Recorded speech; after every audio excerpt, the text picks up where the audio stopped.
يا صباح الفل والهنا والرضا والسعادة عليكم يا بناتي حلوين.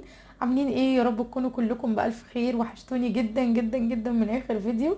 طمنوني على اخباركم، يا رب كلكم تكونوا يا رب في اتم صحة كده واحسن حال. قبل ما نبتدي الفيديو ما تنسوش تحطوا لايك للفيديو الجميل قوي ده، وتعملوا اشتراك للقناة اللي لسه ما اشتركش في القناة عشان عيلتنا الحلوة تكبر بيكم. اول حاجة كده حبيت اشاركها معاكم النهاردة في يوم الجميل. الانتريه القمر بتاعي ده بجد يعني يا جماعة حبوه معايا بجد لان هو حلو قوي. الانتريه ده يا جماعه انتريه اسيوطي.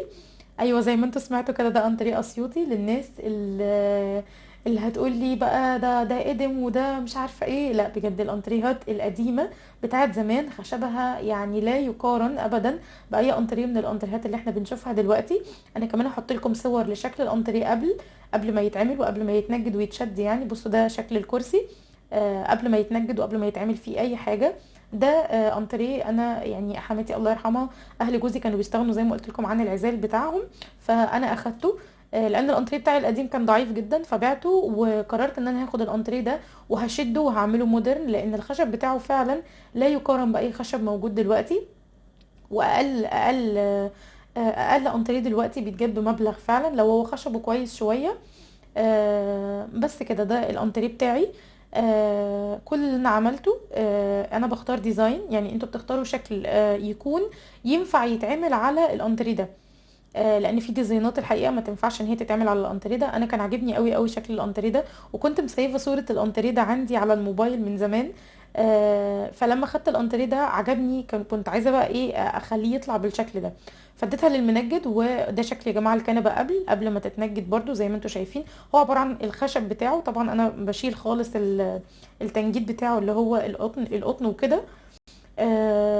ده شكل زي ما قلت لكم ان انا اديت للمنجد بديله الشكل الديزاين اللي انا عايزاه. وهو بينفذه لي بالظبط زي ما هو كده. بس انا عجبتني اول شرايط دي، انا عارفه طبعا هي مش عمليه قوي بس انا طبعا محافظه عليه جدا جدا. خلاص.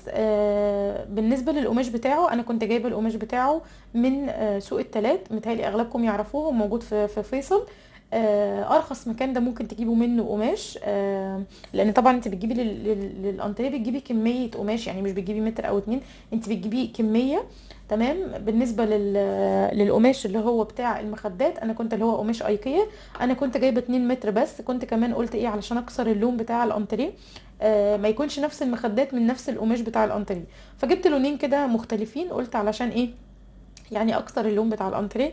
وبصراحه ان هم طلعوا شكلهم حلو قوي وعاجبني بجد قوي قوي. بس هي الفكره بسيطه. نسيت اقول لكم على حاجه، ان الانتريه ده يا جماعه كان كنبه وكان 4 كراسي. المنجد قال لي ان هو هيعمل لي، يعني الصراحه هو اللي اقترح عليا. انا كنت هخليه كده زي ما هو برضو كنبه و4 كراسي، بس هو اقترح عليا ان احنا ممكن نضم كرسيين مع بعض نعملهم كنبه، يعني طبعا بعد تعديل النجاره هيبقوا كنبه في الاخر. فطبعا عجبتني الفكره جدا، لانه يعني كل الحاجات المودرن دلوقتي بتكون كنبتين وكرسيين. فعملوه لي كده فعلا، والحقيقه ان هو طلع شكله حلو قوي. بس كده طبعا انا الستاير بتاعتي القديمه والسجاد بتاعي القديمه، اللي هو السجاده القديمه بتاعتي كنت طبعا كلهم لونهم موف، فكانوا مش لايقين خالص على المكان. فاضطريت بقى ان انا اجيب ستاير جديده. دي ستاير شيفون على فكره، هي خفيفه قوي قوي، خامتها خفيفه يعني. آه انا مش محتاجه ستاير تقيله في حاجه، لان كده كده اصلا الاوضه بيكون فيها شيش، فمش محتاجه ان انا يكون عندي ستاير تقيله. والسجاد ده انا كنت جايباه من كوكو اند اس، طبعا متهيألي برضو اغلبكم يعرفوه. كنت جايبه السجاده اللي هي الكبيره دي، كنت جايباها ب 650.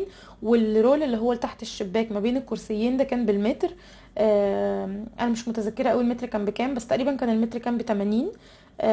كنت جايبه يعني قرب المتر ونص تقريبا او متر وعشرين، حاجه كده يعني، بس مش متذكره بالظبط قد ايه.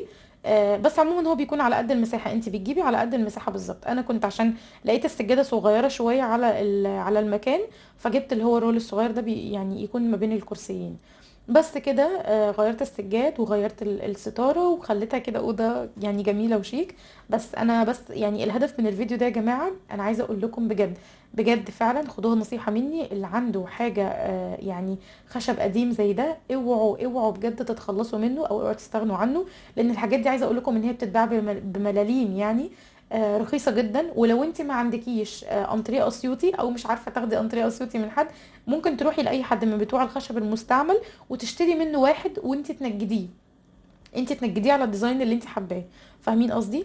الحاجات دي بيكون سعرها رخيصه جدا جدا جدا، اكتر مما تتخيلوا. بس عايزه اقول لكم ان انتوا فعلا بتشتروا خشب انتريه يعيش معاكم العمر كله بجد. يعني على الاقل خالص هيقعد معاكم وقت كبير قوي، ما يجرالوش حاجه بقى، ولا خشب يعني يبوظ، يعني فاهمين قصدي، ولا حاجه تتكسر منه. بس ده الهدف من الفيديو فعلا. آه، بصوا يعني بأقل حاجة فعلا احنا ممكن ان احنا نطلع حاجة شكلها شيك قوي كده. اما بالنسبة للمكتبة اللي انتوا شايفينها دي انا كنت جايباها من مكان اسمه عزبة حشيش، او من شارع بورسعيد زي ما قلت لكم. دي كان سعرها 250 جنيه، ايوه بجد سعرها 250 جنيه. المكان ده مخصص بس لبيع المكاتب، لبيع الكراسي بتاعة المكاتب اللي هي بعجل، الالوميتال والحاجات دي. بس بجد هو فعلا مكان حلو قوي، ومتاح كمان ان انتوا كمان ممكن تفاصلوا في الاسعار. المكتبه دي خشبها تحفه بجد يا جماعه، جميله قوي. حسيتها برضو ان هي هتليق مع المكان. ممكن بقى يتحط عليها التلفزيون، او ممكن التلفزيون يتعلق. بس ده الفيديو بتاعي النهارده.